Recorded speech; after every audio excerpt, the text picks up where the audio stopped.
Olá! Estamos ao vivo, mais um dia, 15º dia. Vou anotar aqui. 15º dia do nosso livro, Uma Vida com Propósitos.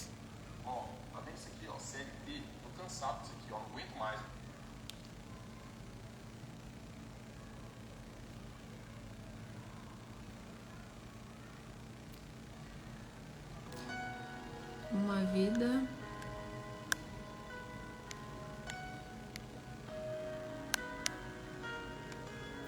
com propósitos. Eu marquei ele em cima, mas às vezes as pessoas não veem.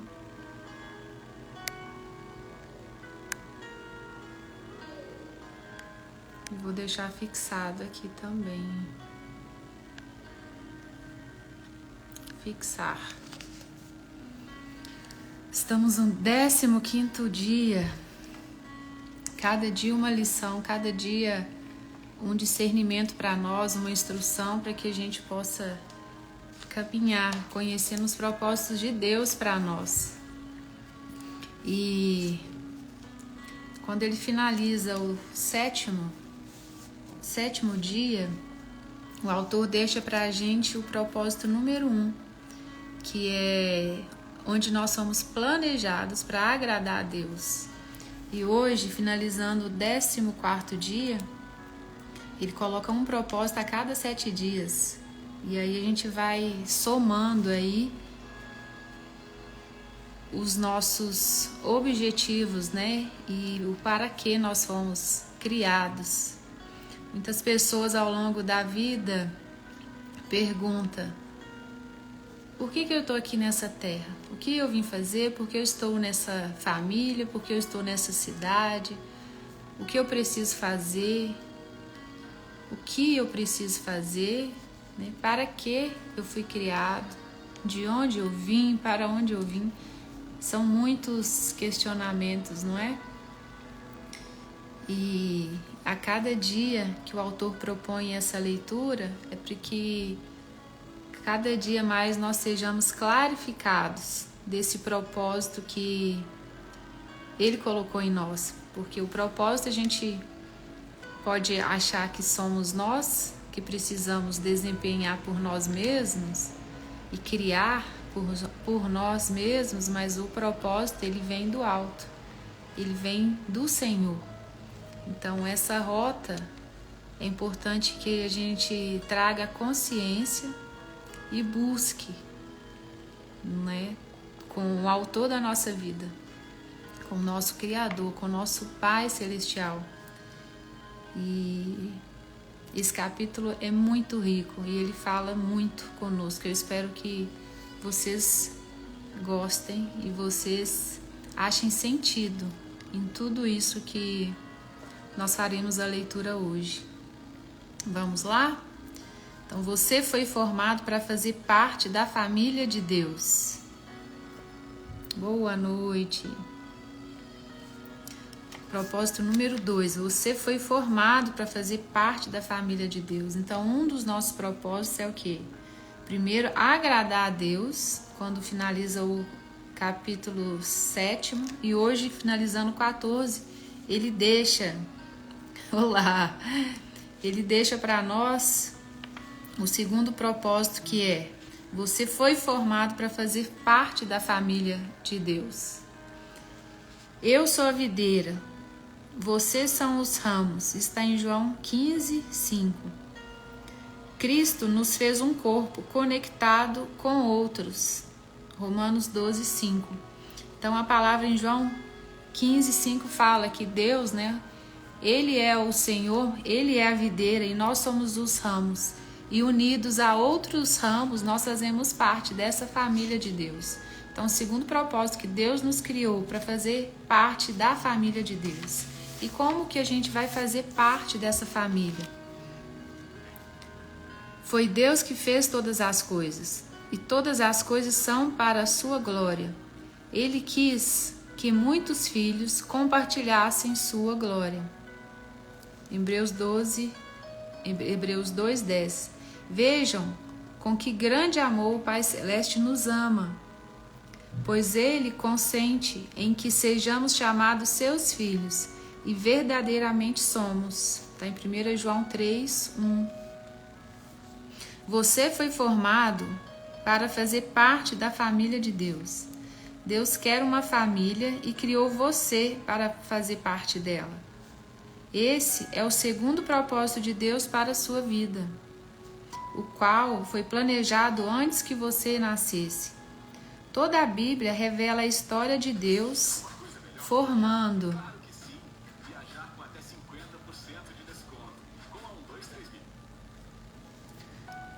uma família que irá amá-lo, honrá-lo e reinar com ele para sempre.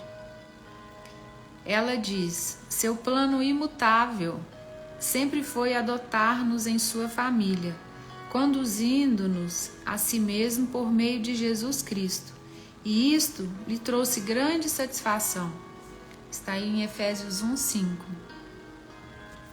Deus é amor, por isso Ele dá imenso valor aos relacionamentos.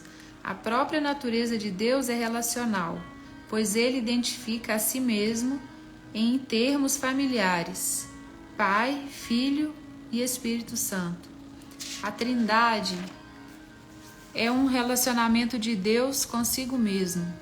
É o padrão perfeito para uma relação harmoniosa e devemos estudar suas implicações. Deus sempre existiu, vivenciando um relacionamento amoroso consigo mesmo. Logo, Ele nunca esteve só. Ele não precisava de uma família, mas desejou uma. Então, concebeu um plano que consistia em nos criar, adotar-nos em sua família e dividir conosco tudo que possui. Isso dá a Deus um grande prazer. A Bíblia diz: foi para Ele um dia feliz quando Ele nos deu a nossa vida nova, por meio da verdade de Sua palavra, e nos tornamos, por assim dizer, os primeiros filhos na nossa família. Isso está em Tiago 1,18.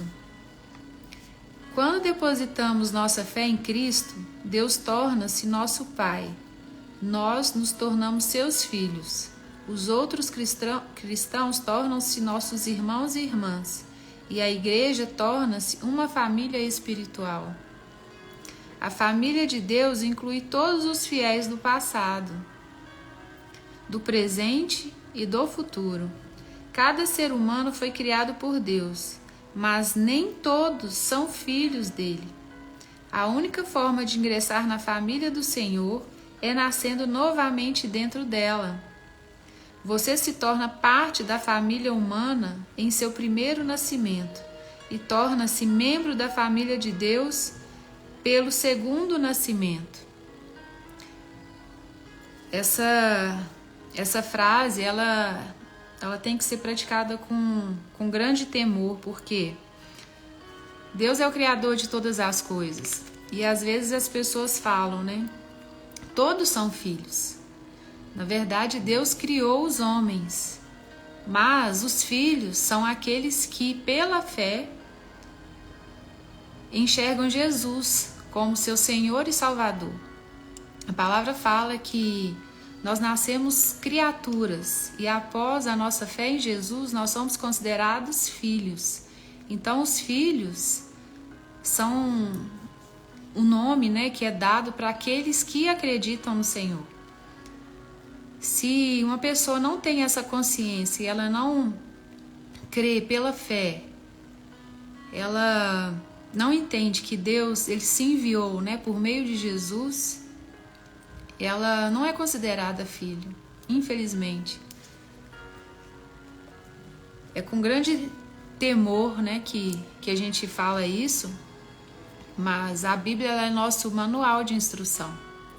Então, se ela nos instrui dessa forma, a verdade ela tem que ser dita. Os filhos são aqueles que creem, aqueles que se enxergam, né? Filhos de Jesus, né? Filho do Deus Pai Todo-Poderoso. O convite para fazermos parte da família de Deus é universal, mas há uma condição: a fé em Jesus. A Bíblia diz: todos vocês são filhos de Deus mediante a fé em Cristo Jesus. Está em Gálatas 3:26. A família espiritual é mais importante que a biológica, porque durará para sempre. Nossa família terrena é uma dádiva maravilhosa de Deus, mas é temporária e frágil, sujeita ao rompimento pelo divórcio, pela distância, pela velhice e inevitavelmente pela morte. Já a família espiritual, nosso relacionamento com os outros fiéis irá perdurar por toda a eternidade. É um laço permanente e uma união muito mais forte que o parentesco de sangue. Eu quero te fazer uma pergunta. Você já tentou seguir vários perfis, mas quase ninguém te seguiu de volta? Ou você posta sempre? Sempre que Paulo parava para pensar no propósito eterno de Deus para todos nós e rompia em louvores. Quando eu penso na sabedoria e na extensão do seu plano, eu caio de joelhos e rogo ao Pai de toda a grande família de Deus. Alguns deles lá em cima no céu e outros aqui embaixo na terra. Os benefícios de fazer parte da família de Deus. No momento em que você nasceu espiritualmente na família de Deus, recebeu alguns presentes espantosos: o nome da família, a aparência da família, os privilégios da família, o acesso à intimidade da família e a herança da família. A Bíblia diz: por ser seu filho, tudo que ele possui também pertence a você. Está em Gálatas 4:7. Então, se nós somos filhos, né? Se somos considerados filhos de Deus, tudo que Deus fez e tudo que é dele, né? Pois tudo é dele, então é direito nosso por herança. O Novo Testamento dá grande ênfase à nossa valiosa herança.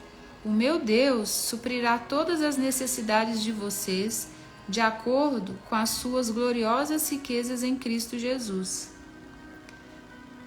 Como filhos de Deus, temos parte na fortuna da família. Aqui recebemos bondade, paciência, glória, sabedoria, graça, misericórdia e poder. Mas na eternidade iremos herdar ainda mais. Paulo disse: quero que vocês percebam quanto é rica e gloriosa a herança que ele, Deus, tem dado a seu povo. O que exatamente abrange essa herança? Primeiro, seremos levados deste mundo a fim de estar com Deus para sempre. Segundo, seremos completamente transformados para nos tornar como Cristo. Terceiro, seremos livres de toda dor, sofrimento e morte. Quarto, seremos recompensados e reassumiremos posições de trabalho. Quinto, participaremos da glória de Cristo. Que herança! Você é muito mais rico do que você imagina. A Bíblia diz: Deus reservou uma herança inestimável para seus filhos. Ela está guardada no céu para vocês, pura e incorruptível, isenta de oscilações e da decadência. Isso significa que sua herança eterna é inestimável, pura, perpétua e protegida. Ninguém pode tirá-la de você. Ela não pode ser destruída pela guerra, por uma economia deficiente, nem por algum desastre natural. É por essa herança eterna, não pela aposentadoria, que você deve ansiar e se esforçar. Paulo diz: tudo o que fizerem, façam de todo o coração, como para o Senhor, e não para os homens, sabendo que receberão do Senhor a recompensa da herança. Está em Colossenses 3:23. Aposentar-se é uma meta sem grandes perspectivas, você deveria estar vivendo à luz da eternidade. Então essa frase, né, de Colossenses 3:23 é um princípio de excelência, né? Tudo que fizeres, faça de todo o coração e façam como se fosse para o Senhor. Então a gente não visa receber elogio, né, de homens, mas fazer de todo o nosso coração para agradar a Deus, como parte da família dele, né? Em gratidão dessa herança, né, que ele já nos deu, dessa graça de misericórdia, de paciência, de bondade, de sabedoria. Então, o mínimo, né, que a gente pode fazer é fazer de todo o coração para agradar aquele que nos criou, aquele que é nosso Pai, aquele que liberou essa herança para nós, né, por direito de filiação, né, mesmo. Batismo. Identificando-se com a família de Deus. A família saudável tem orgulho de si mesma e seus membros não se envergonham de serem reconhecidos como parte dela. Infelizmente, conheci muitos cristãos que, ao contrário do que Jesus ordenou, jamais se identificaram publicamente com sua família espiritual, ou seja, não foram batizados.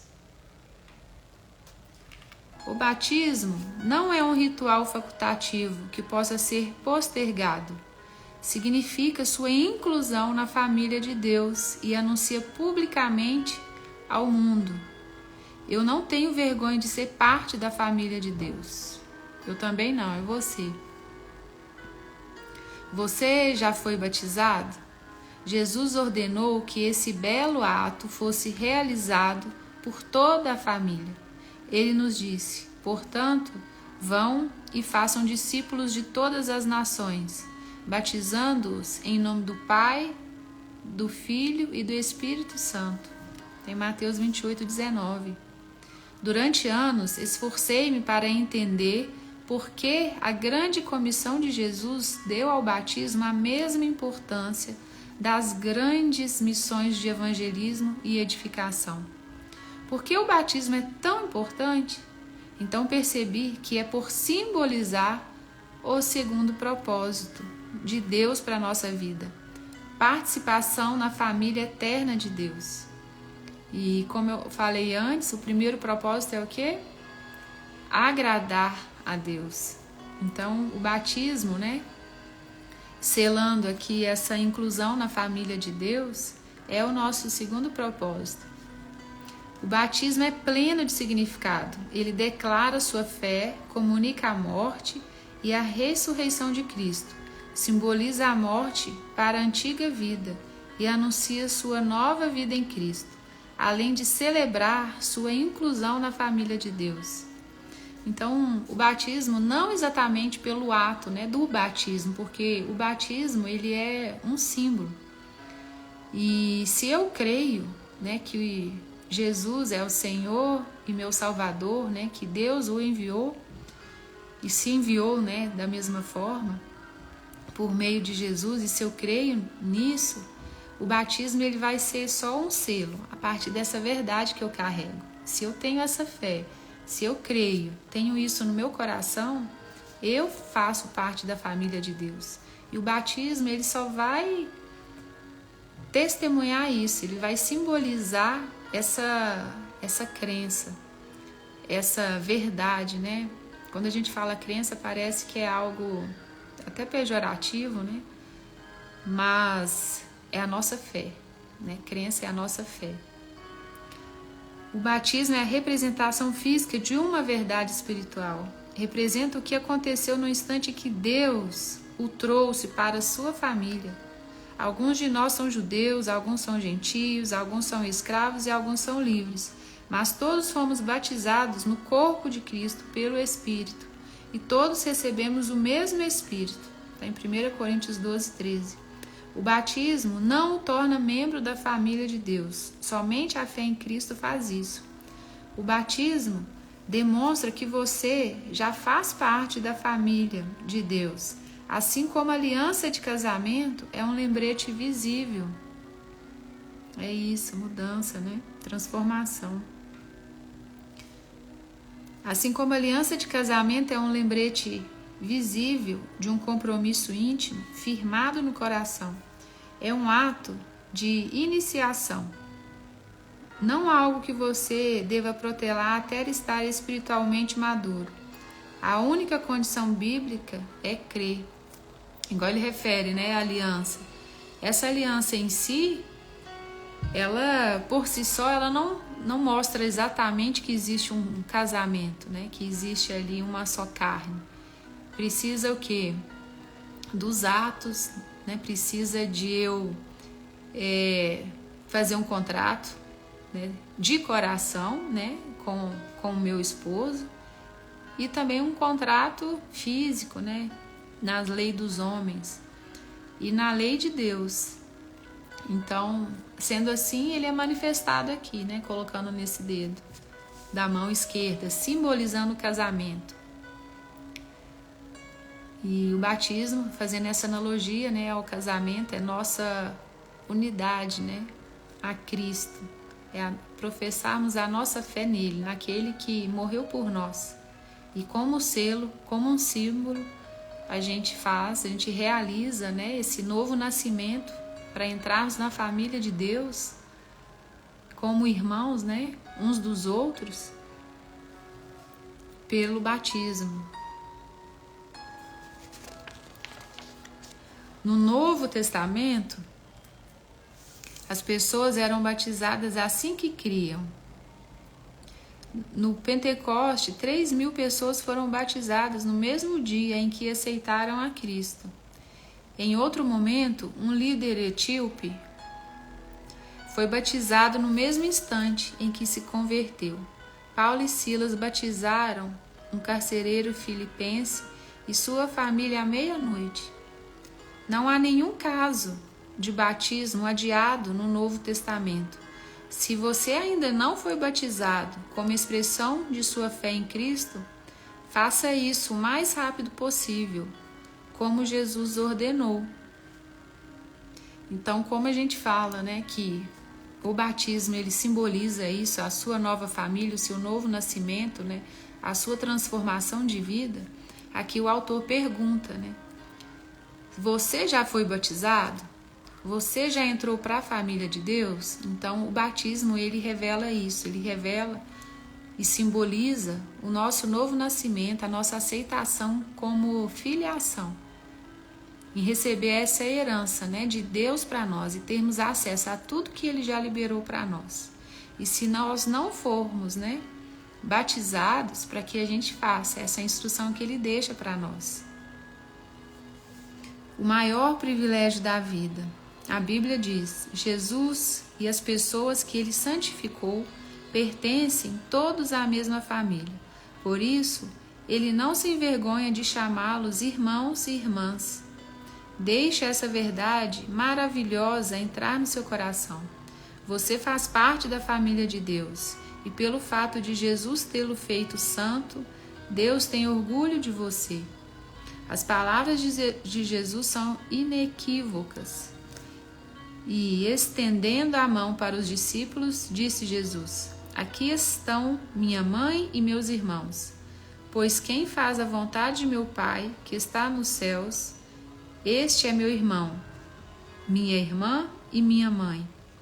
Ser incluído na família de Deus é a maior honra e o maior privilégio que se pode receber. Não há nada que se compare. Sempre que você se sentir insignificante, desprezado ou inseguro, lembre-se daquele a quem você pertence. E todos nós temos essa necessidade, né, de pertencimento. Muitas vezes a gente cria, né, comunidades, confrarias, clubes, escola, igreja. A gente quer fazer parte, a gente quer ter uma tribo. E como que a gente faz, né, parte dessa família de Deus? É o aceitando. Então, se você não fez isso ainda e quer, né, sentir parte disso, fazer parte dessa família de Deus, é se achegar a Jesus, né, e deixar que Ele entre no seu coração e faça morada ali. E, consequentemente, ser transformado, né, por Ele em todo o tempo. E, a partir disso, vai gerar em você essa vontade, né, pelo batismo, para que esse selo aconteça na sua vida de forma pública, para que você possa mostrar, né, aos seus irmãos da fé que você faz parte disso. Não só mostrar, não é, mas para selar esse momento, para se sentir parte, se sentir pertencente ao que Jesus nos instruiu e ainda fez, porque Ele mesmo sem pecado, Ele se batizou, né? Ele passou pelas águas, se deixou receber, né, do Espírito Santo, e essa é a instrução dele para nós. Então, dia 15, pensando sobre o meu propósito de vida, ele deixa para reflexão: fui formado para pertencer à família de Deus. Versículo para memorizar: seu plano imutável sempre foi adotar-nos em sua família, conduzindo-nos a si mesmo por meio de Jesus Cristo. Está em Efésios 1, 15. E uma frase para meditar, uma pergunta, né? Como começar a tratar os outros cristãos como membros de minha família? Se a gente quer se sentir, né, pertencente a essa família de Deus, como eu posso tratar os meus irmãos? Os meus irmãos dessa nova família, esses meus irmãos de fé. É o que? Manifestando, né, a mente de Cristo, manifestando Deus em nós. E essa mente de Cristo é o que? Que nós tenhamos pensamentos do alto, bondade, misericórdia, compaixão, perdão de cada um deles, né? Tudo e quem, né, nós passarmos e por onde passarmos, com quem passarmos, que nós possamos exercer esses pensamentos do alto de forma manifesta, né, para que a gente exerça realmente essa filiação, esse poder, né, que Ele já nos deu em autoridade, sermos chamados de filhos, com todas essas características, né, benevolência, perdão, compaixão, graça, sabedoria, e praticarmos, estendermos aos nossos irmãos, né, a generosidade, né. Então, o autor nos questiona hoje, né, se nós queremos fazer parte da família de Deus. E eu transmito isso a você, né? Você já faz parte da família de Deus? Você confessa, né, que Jesus é o seu Senhor e Salvador? E você crê que Deus enviou Jesus e o ressuscitou dos mortos, né, para que você tivesse vida? Seus pecados foram levados na cruz, né, e por esse ato, né, de amor que Ele manifestou por nós. E se você não tem essa certeza no seu coração, né, você que está aqui ou vai assistir depois, se você puder me mandar uma mensagem, né, falando: Luciana, eu quero deixar, né, Jesus entrar no meu coração, eu quero fazer parte dessa família de Deus, eu quero carregar esse propósito na minha vida, eu quero cumprir esse propósito que Deus me instruiu e me direcionou a fazer, e ainda eu quero ser batizado para selar todo esse meu pensamento em unidade, né, com esses meus irmãos de fé, aceitando aquilo que Ele já liberou sobre mim, essa filiação, e receber essa herança, né, dos céus, porque, como o autor falou, a nossa família aqui é importante, mas mais importante ainda é a nossa família eterna, né, nossos irmãos, né, em Cristo.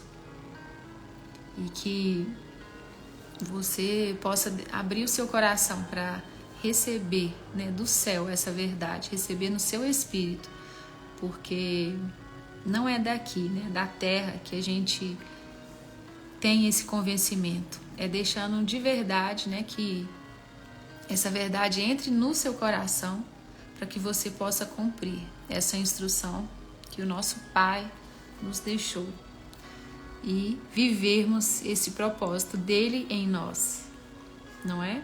Me chame aqui se você tiver alguma dúvida, tá bom? Espero que você tenha sido edificado e saiba que você faz parte dessa família de Deus, juntamente comigo, né? Filhas do mesmo Pai, tá bom? Um beijo para vocês, um bom sábado e um bom domingo.